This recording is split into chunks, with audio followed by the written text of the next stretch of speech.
You want me to feed how many people?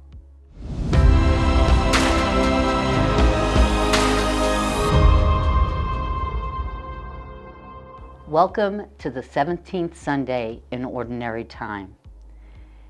I don't know about you, but when people show up at my house, I like to feed them. I feel the need to feed them. Jesus felt the same way. Now, you may be very familiar with this story. Jesus has been teaching and preaching, and he goes across the Sea of Galilee, and he goes up the mountain, and he's sitting talking to his disciples, and he looks out, and 5,000 men and their families are following him. At that moment, he looks at Philip and says to Philip, how are we going to feed these people? How are we going to feed our followers? And Philip says to Jesus, this would take 200 days of wages to feed these people. That's half a year's salary. How are we going to do this? Now, I like Andrew's response. He comes behind Philip and says, hey, there's a boy who has 5 loaves and 2 fish, and I bet you we could use that. And I think he was saying it kind of to be a little sarcastic. But Jesus at that moment says, I can work with that.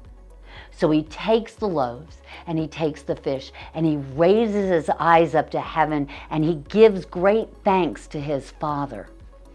And all of a sudden he says, pass the food around. And those 5 loaves and 2 fish fed everyone there. But Jesus doesn't want anything to go to waste.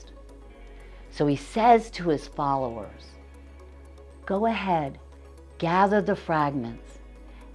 And they do. And that becomes 12 wicker baskets full of the leftover bread.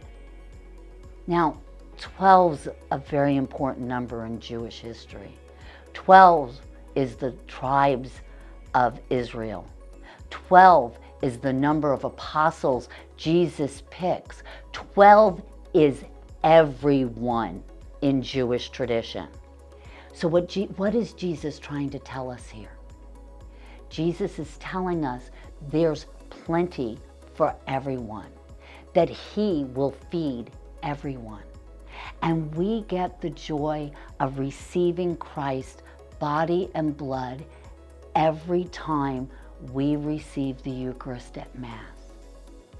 Jesus has ensured that we will all have plenty and we will be taken care of by his body and his blood.